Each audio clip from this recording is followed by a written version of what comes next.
আসসালামু আলাইকুম everyone, welcome back to our three sister vlog channel. আজকে যাবো আমরা জাবালে মালাইকা আর জিন পাহাড়ে। তো চলো আজকে যাওয়া যাক। জাবালে মালাইকা, এই পাহাড়ের উপর ফেরেশতারা অবতরণ করে, ফেরেশতারা অবস্থান নিয়ে এই বদর যুদ্ধে অংশগ্রহণ করেছিলেন। দেখছেন ডান দিকে এই যে সোজা সোজা যে পাহাড়টা আমাদের হাতের ডানে পড়বে সামনে গিয়ে, এই পাহাড়টা বালুময় পাহাড়। দেখেন বালুর পাহাড় কিন্তু টিকে না, বালুর পাহাড় ঝড়ে বৃষ্টিতে বালুগুলো ধুয়ে ধুয়ে ধুয়ে ধুয়ে খালাস হয়ে যায়, কিন্তু সেই পাহাড় আজ থেকে সেটা প্রায় 1500 বছর আগের পাহাড়। যেই পাহাড়ে ফেরেশতাগণ অবতীর্ণ হয়েছে, সেই পাহাড় এখনো অরক্ষিত অবস্থায়, রক্ষিত অবস্থায় আছে। আমরা এই জায়গায় নামবো, দেখেন এখানে কিন্তু কয়েকটা সাদা গাড়ি আছে, আবার ভুল করে অন্য গাড়িতে উঠে যায় না। হ্যাঁ, গাড়ি নাম্বারটা এটা হচ্ছে জাবালে মালাইকা। জাবালে মালাইকা একটি চমৎকার ইসলামিক কাহিনী, যা মহানবী সাল্লাল্লাহু আলাইহি সাল্লামের সময় একটি বিখ্যাত ঘটনার উপর ভিত্তি করে লেখা। এই গল্পটাটি আল্লাহ ফেরেশতাদের শক্তি, দয়া এবং সাহায্যের সম্পর্কে মানুষের জ্ঞান ও বিশ্বাস দৃঢ় করে। একবার মহানবী মুহাম্মদ সাল্লাল্লাহু আলাইহি সাল্লাম এবং তার সাহাবীরা একটি যুদ্ধের সম্মুখীন হন। যুদ্ধটি ছিল কঠিন এবং মুসলমানদের সংখ্যা ছিল খুবই কম। শত্রুপক্ষ ছিল সংখ্যায় অনেক বেশি এবং শক্তিশালী। এই সময় মহানবী সাল্লাল্লাহু আলাইহি সাল্লাম আল্লাহর কাছে দোয়া করেন। আল্লাহ তাদের দোয়া কবুল করেন এবং হাজার হাজার ফেরেশতাদের যুদ্ধক্ষেত্রে পাঠান। ফেরেশতারা মুসলমানদের সাহায্য করেন, শত্রুদের বিভ্রান্ত করে এবং মুসলিম বাহিনীর মনোবল বৃদ্ধি করেন। যুদ্ধ শেষে মুসলমানরা জয়ের আনন্দে মহান আল্লাহর শুকরিয়া আদায় করেন। তারা উপলব্ধি করেন যে আল্লাহর সাহায্য ছাড়া কোনো কিছুই সম্ভব না। তো এখানে হচ্ছে ফেরেশতারা আসেন এই পাহাড়ে, এবং এই বালুর পাহাড়টা আসলে খুবই রহস্যময়, কারণ এত ঝড় ঝাপটা, এত বাতাস, তারপরেও কিন্তু এই পাহাড়টা এখনও আছে। কি আশ্চর্য বিষয়, তাই না?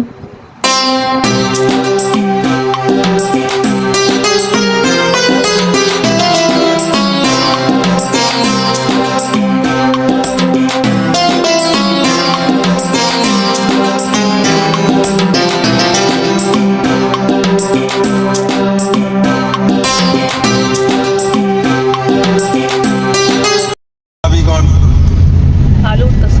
যেই জায়গায় অবস্থান নিয়ে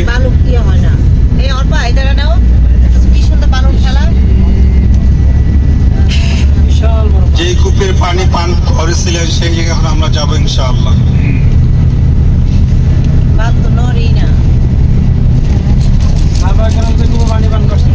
জি জি,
বদর যুদ্ধের যেই সমস্ত সাহাবীরা অংশগ্রহণ করেছিলেন, তারা বদর যাওয়ার পথে এই জায়গায় অল্প সময়ের জন্য অবস্থান করে বিশ্রাম নিয়েছিলেন এবং এই কূপের পানি পান করেছিলেন।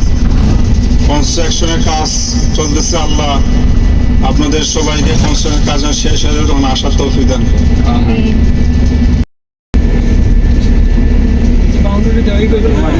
এই যে ভিতরে যে তিনটে দেয়াল, ওটার ভিতরে আপনার কূপটা আছে। ভিতরে যে ইটের দেয়াল, এটার ভিতরে কূপটা আছে।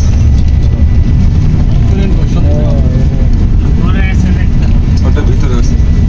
কালকে এসে দেখে দেয় সবাই কালকে এসে দেখে দেয় আগে আমি এসে দেখে দেবো দেখছিস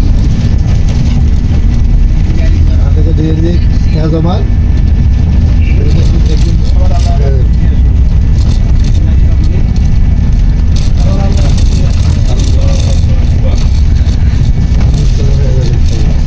ফজর পরপর আমরা পৌঁছে যাবো ইনশাআল্লাহ। সেখানে গিয়ে আমরা অজু করে জোহরের 2 রাকাত কসর ফরজ নামাজ পড়বো। জোহরের 2 রাকাত কসর ফরজ নামাজ পড়ে আমরা অল্প সময় 5-10 মিনিট সেখানে অবস্থান করে আমরা চলে আসবো এবং আশা করতেছি ইনশাআল্লাহ আসরের নামাজ আমরা হেরেম শরীফে গিয়ে পড়বো ইনশাআল্লাহ।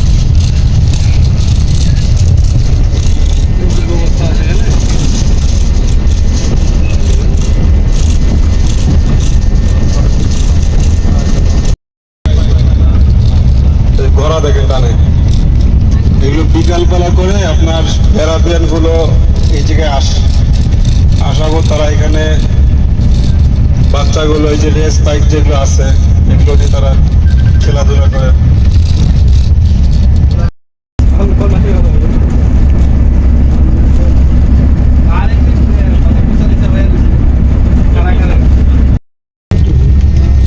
চতুর্দিকে শুধু পাহাড় পাহাড়।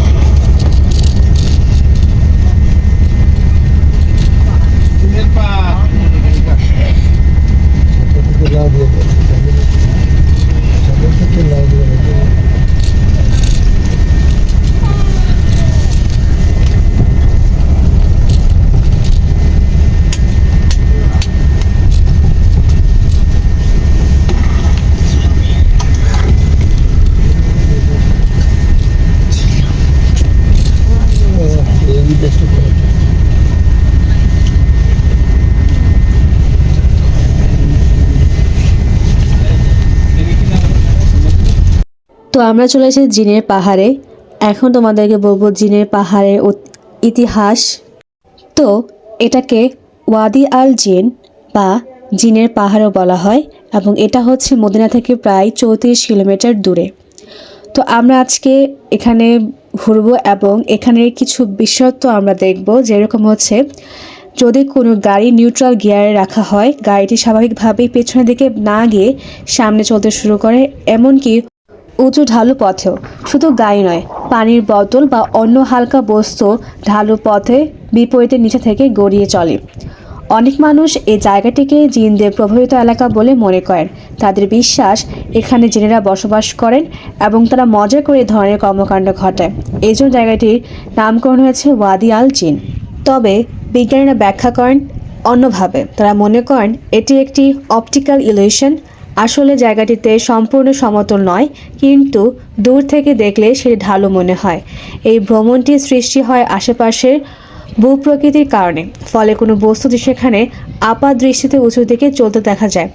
এখন এটা আল্লাহ ভালো জানে এখানে কি আছে, আমরা তো সাধারণ মানুষ, আমরা তো বলতে পারবো না। তো এখানে নাকি রাস্তা করার জন্য যখন রাস্তা কাটা হচ্ছিল তখন নাকি রাস্তা হচ্ছিল না, বারবার ভেঙে যাচ্ছিল।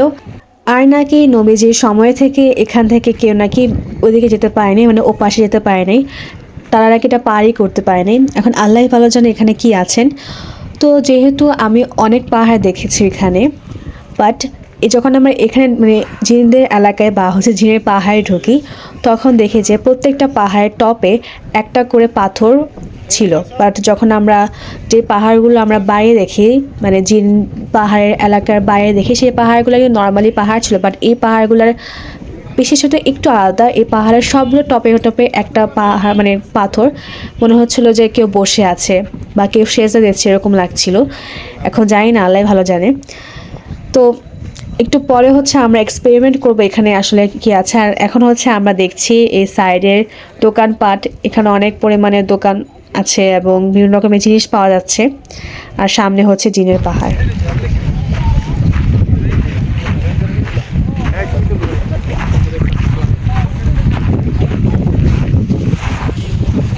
সওয়ারি কত?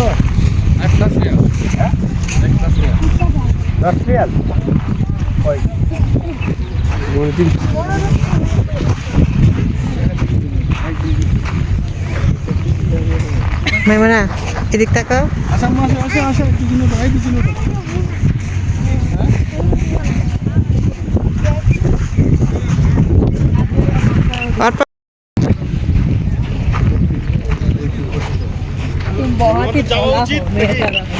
গাইস দেখো কতগুলো উট বসে আছে।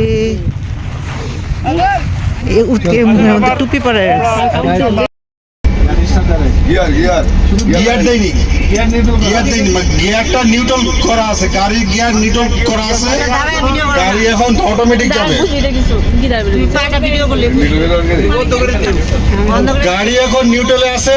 হাবিব ভাই এদিকে এদিকে দেখবেন, দেখেন গাড়ি নিউট্রালে আছে, গাড়ি এখন ধীরে ধীরে 120-এ যাবে। দেখেন গাড়ি কিন্তু কোনো গিয়ারে লাগে না।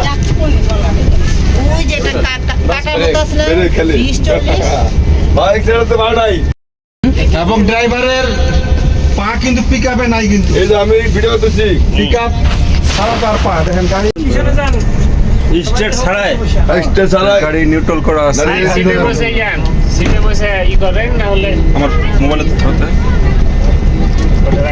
কি পরিমাণ বুদ্ধি গাড়ি এখন ব্রেক পাড়া দেওয়া না সবকিছু এক্সট্রা পাড়া দেওয়া না দেওয়া হয় নাই গাড়ির মধ্যেই চলতেছে ছোট ভিডিও করে গাড়ি যাচ্ছে। গাড়ি চলতেছে, কোনো স্টার্টিং ইয়ে নাই, মানে ড্রাইভারের পা 40 আছে না 50-এ 40 40 45 45 45 50 কত সুন্দর স্টার্টিং ছাড়া গাড়ি 50 দৌড়াচ্ছে, উপরের দিকে উঠতেছে। 50 আল্লাহর কি কুদরত। প্রায় 60 59 60 120-এ যাবে, হ্যাঁ, এখন 60 কিলো বেগে যাচ্ছে। গাড়ি নিউট্রালে আছে। গাড়ি নিউট্রালে আছে, স্টেট ছাড়াই গাড়ি দৌড়াচ্ছে। হাবিব ভাই যাচ্ছে সাথে। এই আপনি কথা বলেন না, মুরগি মানুষ আপনি কিছু বুঝলেন, আমি সব আমি আপনি বলেন ইনশাল্লাহ। ড্রাইভারের পা গাড়ি চলতেছে 70 কিলোমিটার বেগে গাড়ি এই চলতেছে। দেখেন আমরা এখন ইনশাল্লাহ জিনের যে রাস্তা ছিল যে ওখানে যাচ্ছি, গাড়ি ব্রেক ছাড়া আর কি, ব্রেক পাতা লাগে না, এক্সট্রা দেওয়া লাগে না, পিক আপ দেওয়া ছাড়াই, গিয়ার দেওয়া ছাড়াই গাড়ি চলতেছে। এখন বর্তমানে আছে 80-তে আছে গাড়ি। এই দেখেন গাড়ি আছে 80-তে, হ্যাঁ, এখন 80-তে 85 হয়ে গেছে, কার রেল বাড়তেছে আস্তে আস্তে 90 ইনশাল্লাহ। 100 এই যে 100 গেছে গা, মানে 100 পার হয়ে গেছে। হ্যাঁ পুরো এখন 100 উপরের দিকে উঁচুতে। এই যে ড্রাইভারের পাওয়া একদম টোটালি সরানো সরানো, এই যে ব্রেক এক্সেলেটার সব কিছু নিউট্রালে আছে। গাড়ি এই যে আলহামদুলিল্লাহ 120 ফিট গেছে অলরেডি। 120-এ উঠতেছে। তো এটা হচ্ছে মসজিদ নববীতের পাশেই ছিল হচ্ছে একটা জমজমের পানি, যেখান থেকে নেওয়া যাবে। তো এখানে হচ্ছে মূলত 5 লিটারের কমে যে বোতলগুলো ঢুকতে দেয় না, 5 লিটার মানে বোতলই এখানে নেওয়া যাবে, এর থেকে বেশি বা কম নেওয়া যাবে না। তো আমরা এখান থেকে নিয়ে নেই, বিকজ আমাদের কাছে 5 লিটার বোতল নাই। আর আমরা যেদিন চলে আসবো তার আগের দিন দেখি যে এখানে ছাতাগুলো বন্ধ হয় না, কারণ প্রত্যেকবার যখন আমরা ছিলাম তখন দেখছিলাম যে রাত্রিবেলা হলে ছাতাগুলো বন্ধ হয়ে যায় আর সকালে খুলে। বাট এখানে একটু ভিন্নতা দেখলাম আমি, যে ছাতাগুলো বন্ধ। এখন কেন বন্ধ ছিল জানি না, হয়তো সেদিন ঠান্ডা প্রচুর ছিল সেই কারণে হতে পারে। আর যাওয়ার আগের দিন হচ্ছে নবীজি রওজা মুবারকের সামনে এসে সালাম দিয়ে গিয়েছি, তার কাছ থেকে বিদায় নিয়ে গিয়েছি যে, আর বলে গিয়েছিলাম যদি আল্লাহ তাআলা আমাদেরকে সহি সালামত রাখে তাহলে আমরা ইনশাআল্লাহ আবার আসবো, এখানে এসে নবীজির সামনে হাজির হব, তাকে সালাম দেব। চলে যাচ্ছিলাম মনে একটা ভারাক্রান্ত মন নিয়ে, যে বের হয়ে যাচ্ছিলাম, আবার কবে যাব আল্লাহ তাআলা ভালো জানে।